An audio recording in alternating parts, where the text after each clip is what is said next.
1 João 1,9 diz assim: se confessarmos nossos pecados, Ele é fiel e justo para nos perdoar os pecados e nos purificar de toda injustiça. Se dissemos que não temos pecado, fazemos mentiroso, a sua palavra não está em nós. Verso 2, verso 1. Filhinhos meus, estas coisas vos escrevo para que não pequeis. Se todavia alguém pecar, temos advogado junto ao Pai, Jesus Cristo, o justo. Amém. Só até aí. Irmãos, a Bíblia ela apresenta alguns conceitos de pecados. E a própria igreja adventista ela tem duas visões acerca de pecado. Existe a visão evangélica, que alguma linha da igreja adventista segue, e existe a linha propriamente adventista, que é totalmente diferente da linha evangélica.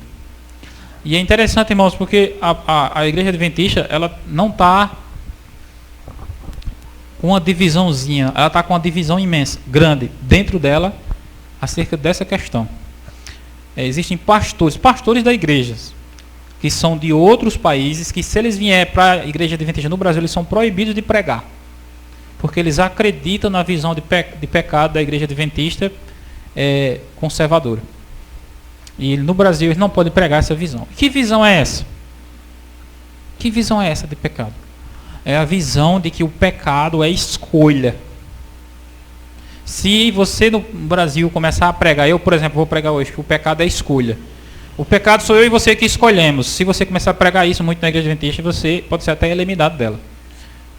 Porque a igreja adventista no Brasil, especialmente no Brasil, veja bem, viu? Ela diz que o pecado é natureza. Como assim? O pastor Bulhon, ele tem uma frase que explica bem isso. Ele diz assim: o ser humano não é pecador porque peca. Ele peca porque é pecador. Você consegue entender a diferença nessa frase? Ele está dizendo assim, que a pessoa é pecadora não porque ela peca, mas porque ela já é. Ela já nasce assim. Ou seja, aí tem essas duas visões, entendeu? Uma visão é essa, que a pessoa já nasce pecadora, já nasce perdida. E a segunda visão é que não, a pessoa só se torna pecadora quando ela peca. Quando ela comete um ato pecaminoso. Um ato pecaminoso tanto pode ser externo como ele pode ser interno. Um ato pecaminoso tanto pode ser uma ação como pode ser um pensamento. O que é que vocês acham? Você acha que a pessoa ela já nasce realmente pecadora ou não? Pela palavra de Deus, todos somos pecadores. Por causa de quê? Por causa do pecado de Adão. Mas o que é que a palavra de Deus diz sobre isso? Disse que houve o primeiro Adão e houve o quê? O segundo. Quem é o segundo Adão? Se você for ler lá em Romanos, você abra comigo aí, Romanos 6. Vamos ler o verso 5. Romanos 6, verso 5. Diz assim: porque se fomos, não é assim que diz? Unidos com ele na semelhança da sua morte, certamente seremos também na semelhança da sua ressurreição. Sabendo isto, que foi crucificado com ele o nosso velho homem, para que o corpo do pecado seja destruído, e não servamos ao pecado como escravos. Porquanto quem morreu está justificado do pecado. Se já morremos com Cristo, cremos que também com ele viveremos. Entenda bem o conceito, irmãos. Toda pessoa nasce no pecado. Toda pessoa nasce pecadora. Desde que Cristo não tenha morrido por ela. Mas como Cristo morreu, então Cristo ele desfez essa consequência, esse resultado. Em Adão nós somos mortos. Mas em Cristo somos justificados. Entendeu? Você pode dizer assim que nasce no pecado, ou você pode dizer também que nasce na graça, porque tanto o pecado de Adão você herdou, mas a graça de Cristo também você herdou. Então, qual é o desfecho disso tudo? Se eu sofri a consequência do pecado de Adão, mas eu também recebi a graça de Cristo. Então, o que é que deve acontecer para que eu seja vitorioso? Aquilo que eu falei para vocês, a sua escolha. Escolha o quê? Ele fala aí, escolher Cristo. Quando você escolhe servir a Cristo, Então, automaticamente, a sua vida deve ser contra o pecado. O apóstolo Paulo, ele fala assim, ele diz assim, que em minha mente eu sei que devo fazer o bem, mas em minha carne, ele fala aí, em Romanos mesmo 7 aí. Romanos 7. Está aberto aí Romanos 7? Aí o verso 22. Romanos 7, 22. Diz assim, no tocante ao homem interior, tenho prazer na lei de Deus, mas vejo nos meus membros outra lei que, guerreando contra a lei da minha mente, me faz prisioneiro da lei do pecado que está nos meus membros. Agora, veja também o verso 19 e 20. Ó. O verso 19 ele diz assim, porque não faço o bem que prefiro, mas o mal que não quero, isso faço. Mas se eu faço o que não quero, já não sou eu quem faz, e sim o quê? O pecado que habita em mim. Cada pessoa tem um pecado habitando nela. Ou seja, o fato de você ter o pecado habitando em você, torna você um pecador?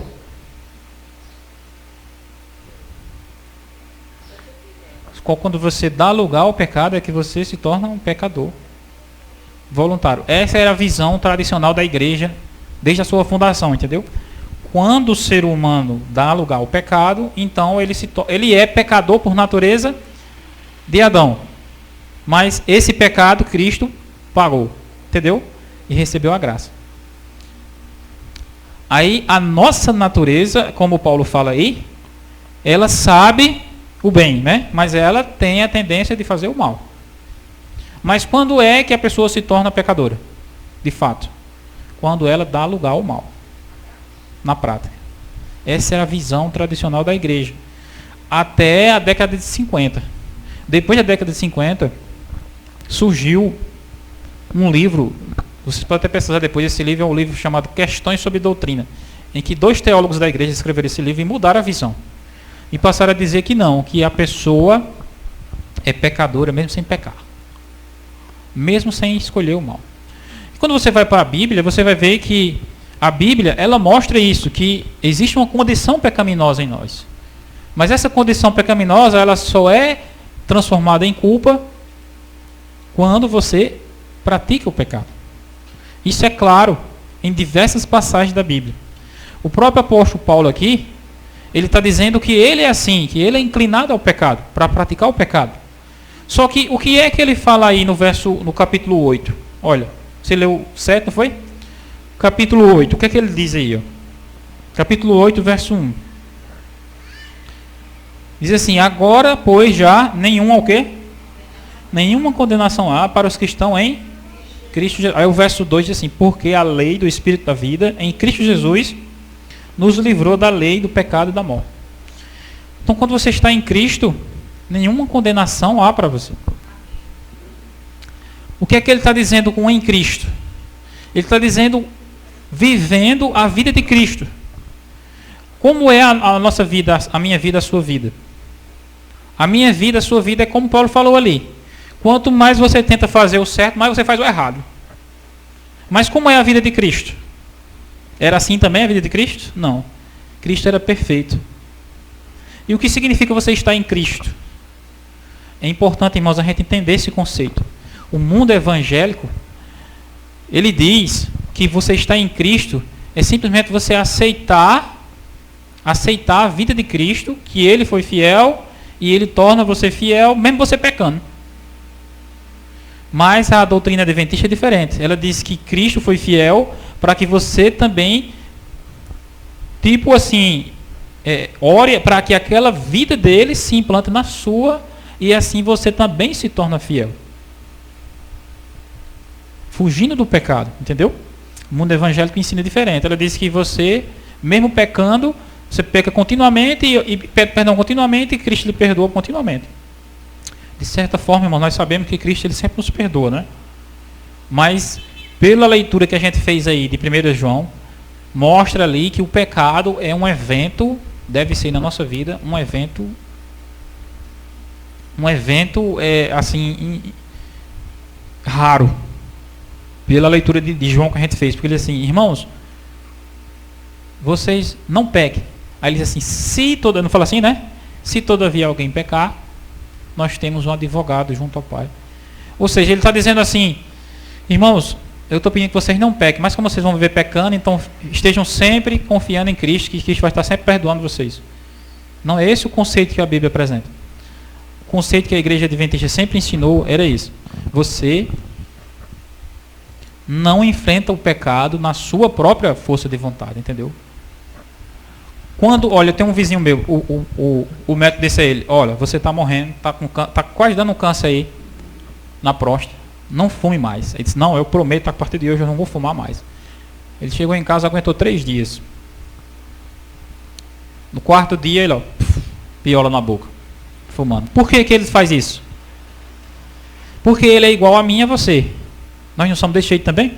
A gente não promete fazer uma coisa e quando pensa que está lá fazendo, por que a gente faz isso? Porque Cristo não está vivendo em nós ainda. E toda vez que você tentar viver a sua experiência cristã baseada na sua força de vontade, vai ser desse jeito. Quando é que a sua experiência cristã muda?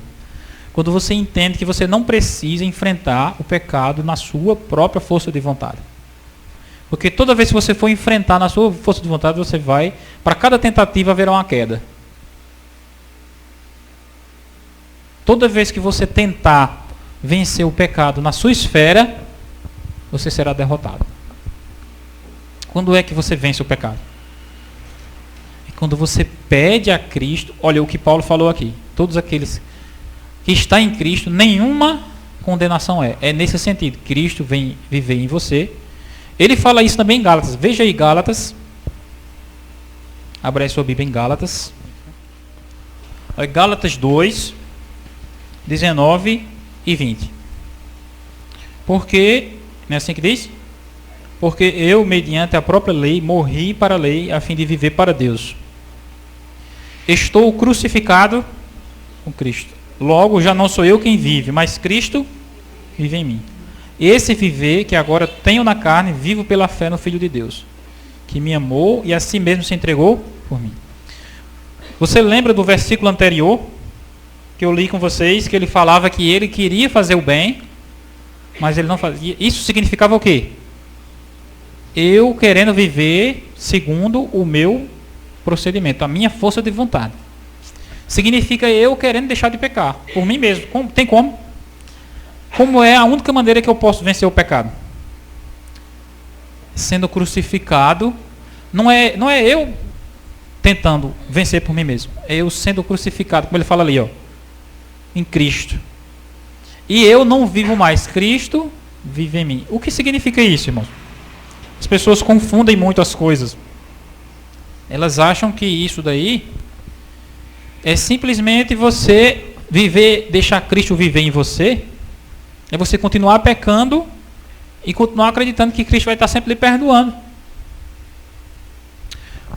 Só que o ensinamento da justiça pela fé, que a igreja adventista prega, que viver em Cristo significa você pedir a Cristo para que Ele faça aquilo que você não pode fazer. Não é mais você prometendo não pecar. Não é mais, Deus, eu peço que o Senhor, se o Senhor fizer isso por mim, eu prometo que nunca mais eu vou fazer isso. Não é isso.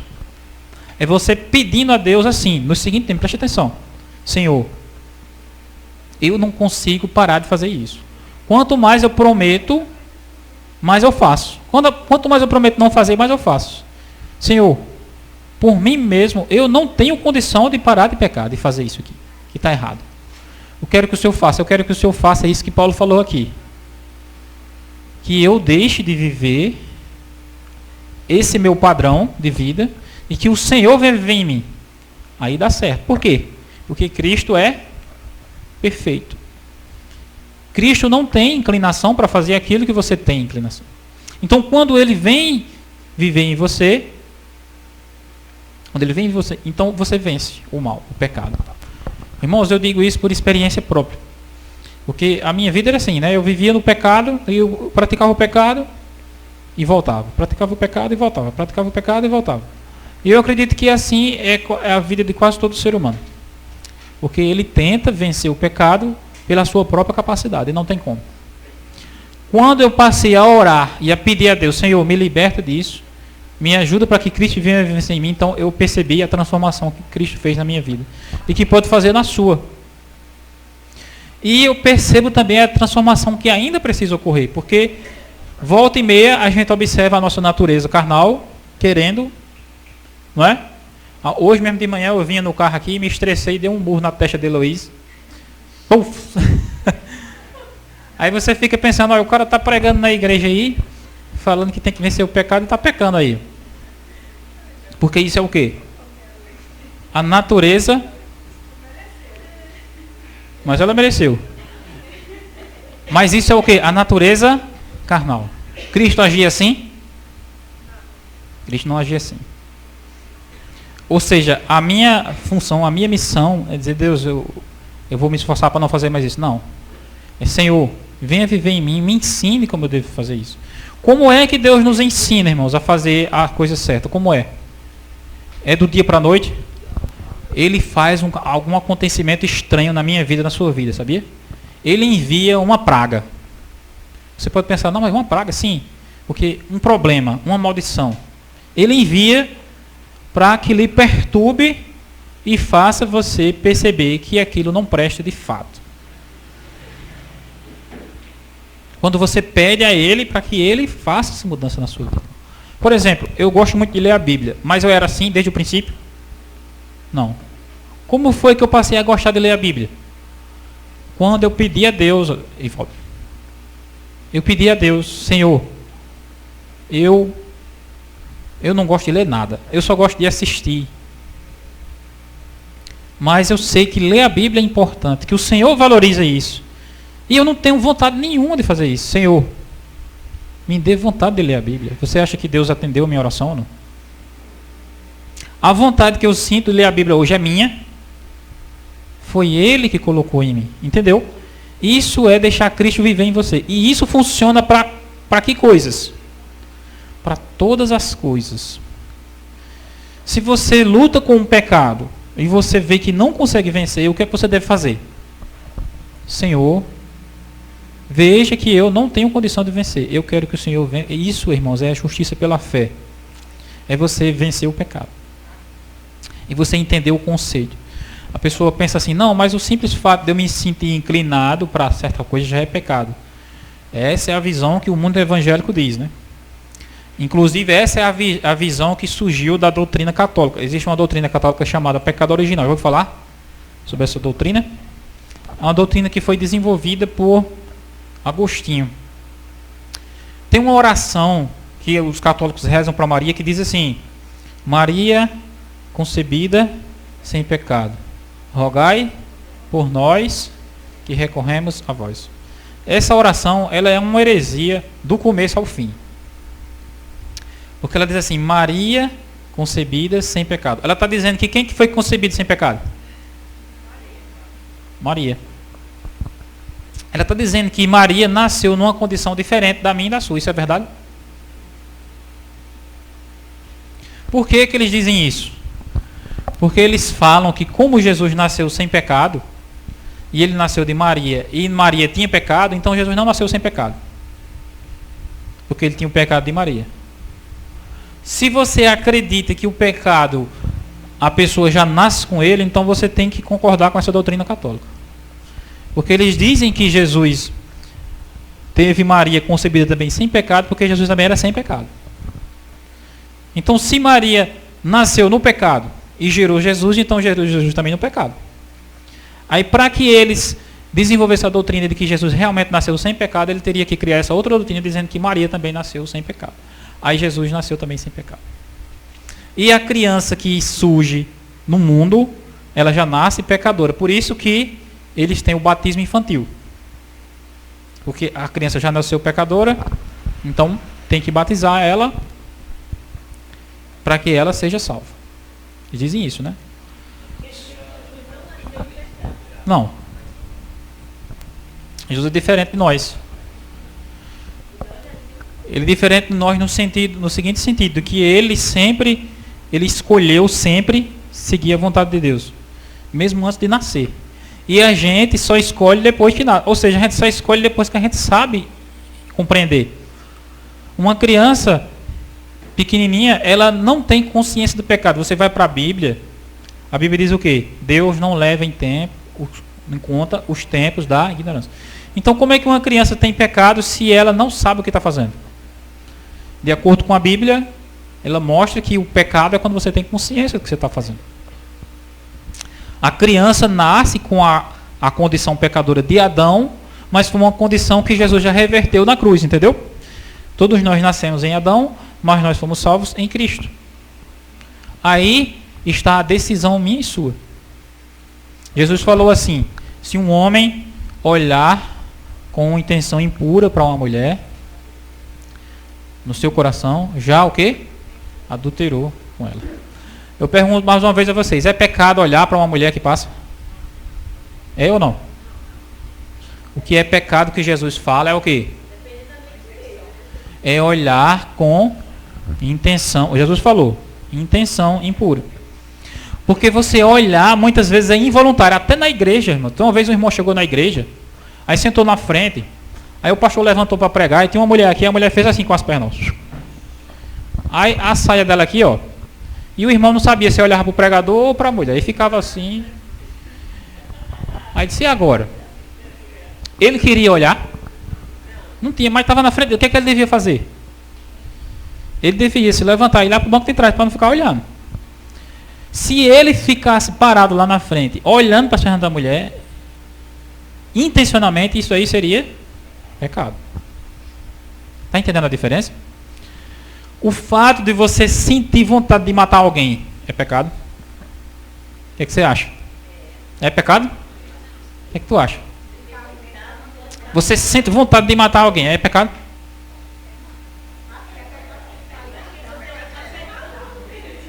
Se você sente a vontade e não luta contra ela, é pecado.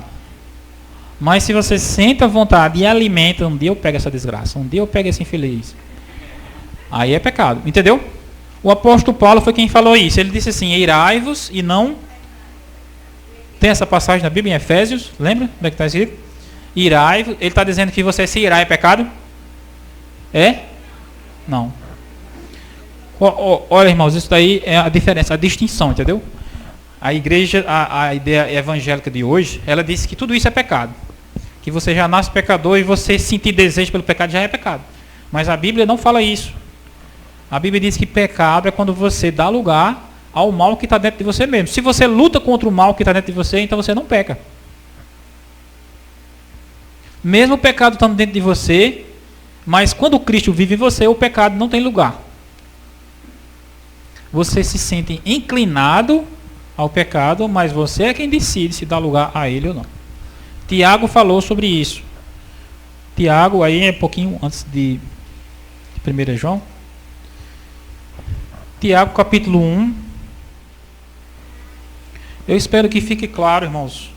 Apesar de ser um assunto que confunde e que divide a igreja, esse assunto é um assunto que a Bíblia mostra de forma clara. Olha, veja bem, Tiago 1, verso 14. Diz assim: ao contrário, cada um de vós é tentado pelo quê? Pelos seus próprios desejos, quando este o atrai e seduz. Então a cobiça, depois de haver concebido, dá a luz ao... E o pecado, uma vez consumado, gera...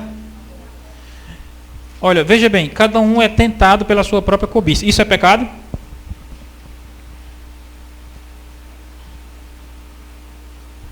Ele diz que o pecado só ocorre depois que a cobiça e o desejo é concebido. Ou seja, ele não é enfrentado. Só que o pensamento ele é totalmente involuntário. Eu estou aqui pregando na igreja, eu estou aqui com a Bíblia aberta e na minha cabeça surgem pensamentos totalmente contrários a Deus. Do nada. Isso é pecado? Não é pecado, mas é a natureza pecaminosa, entendeu? Cristo também tinha esse pensamento? Se eu disser a você que ele tinha.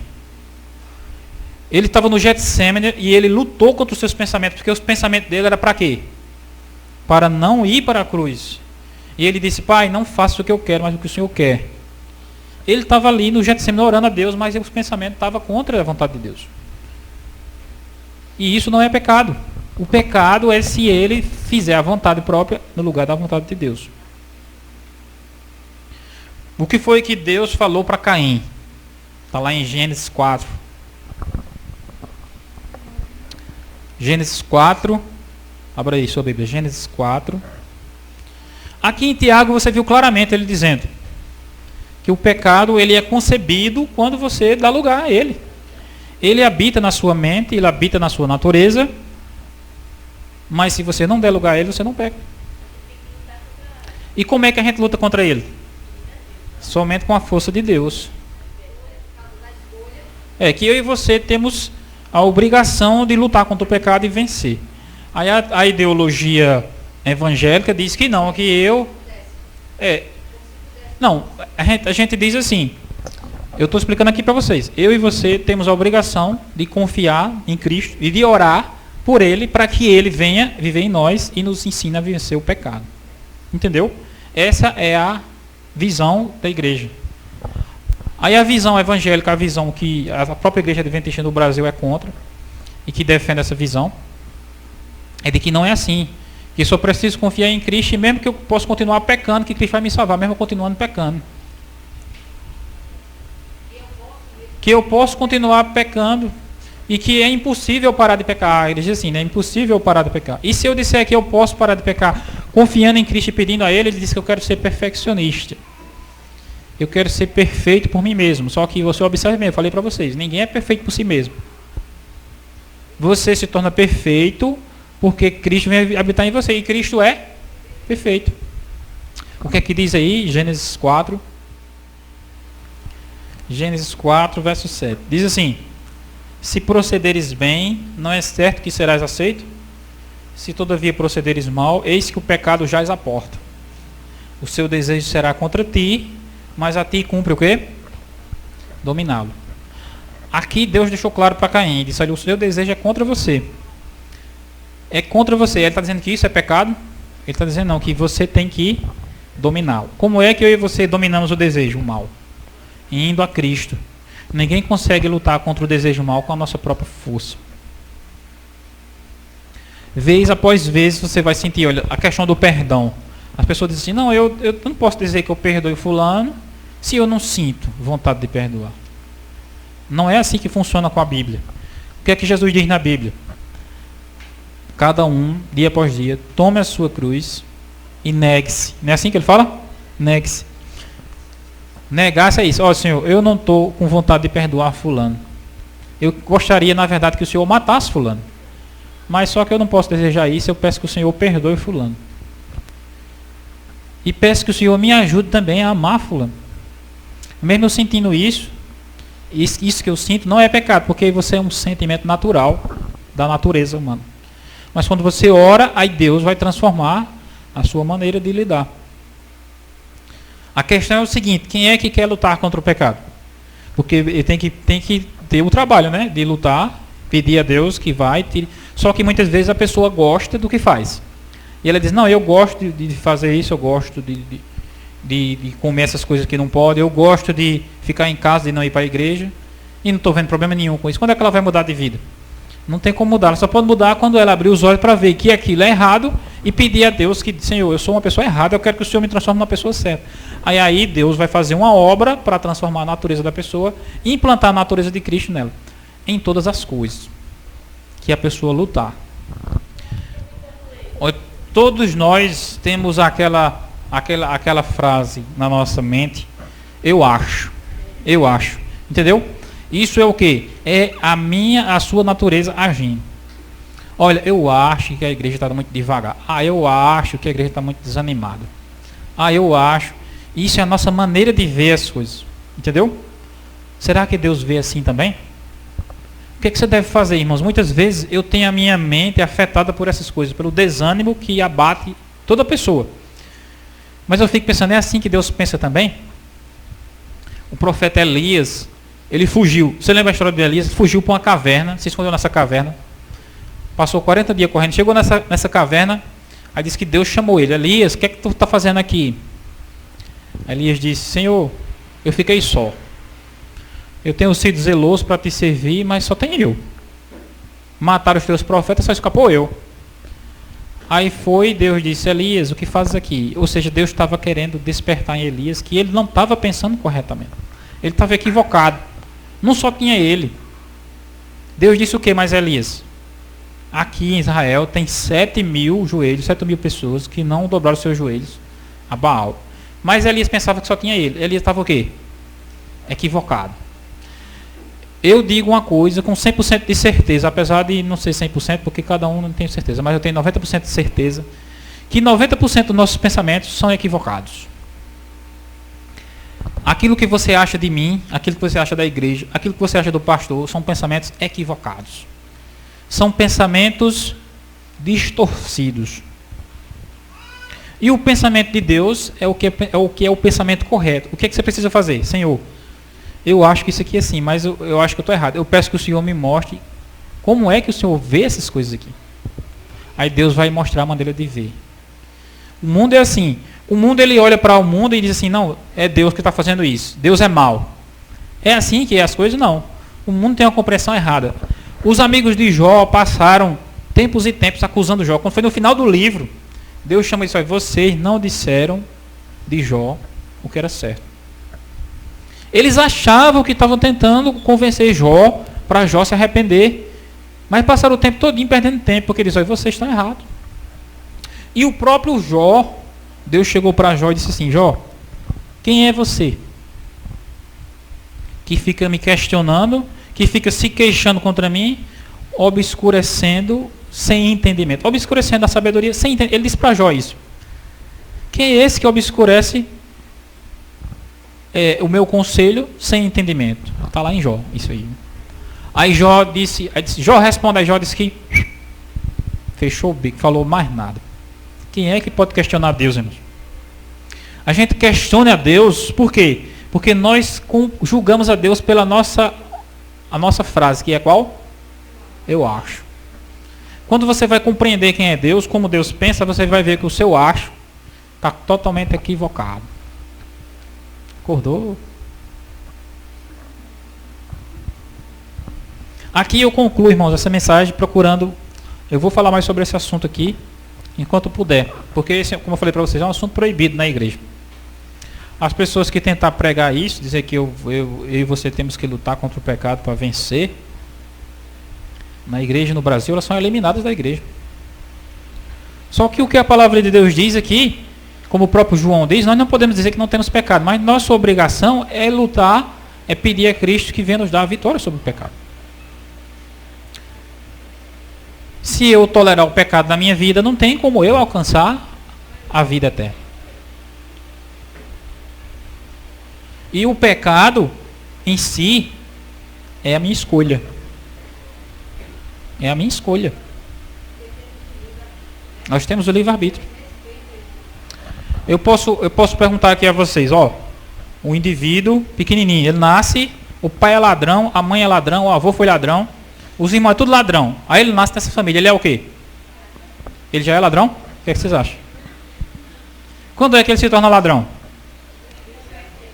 Quando ele roubar. Só se torna ladrão quando ele roubar. Se ele crescer e de repente Deus disser, você não vai roubar, você vai me servir. Ele não, bem tendo nascido nesse contexto. Assim somos nós, irmãos. Nós nascemos no mundo, nascemos aonde? No pecado. Mas quem é que escolhe pecar? Nós. No livro de Êxodo, Deus diz assim, Deus, ele diz assim, a pessoa que toma até a terceira e quarta geração, as pessoas que desobedecem a Deus, elas são punidas.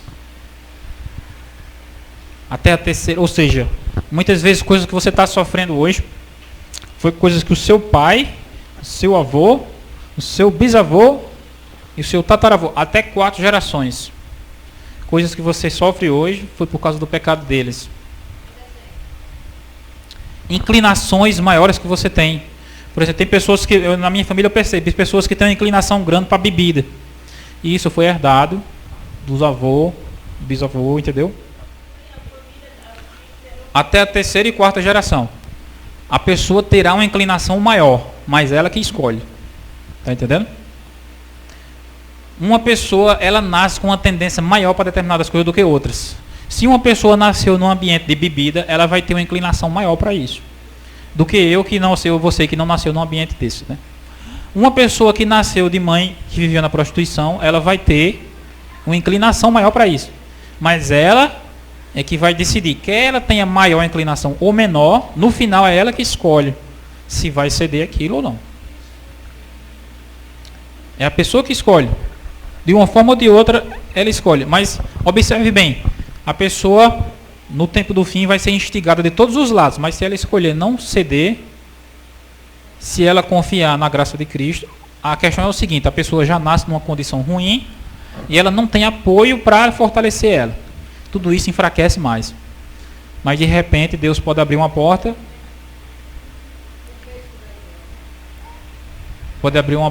e fortalecer a pessoa para que ela não seja como foram seus antepassados. Amém? Que Deus nos abençoe. Vamos ficar de pé e vamos orar.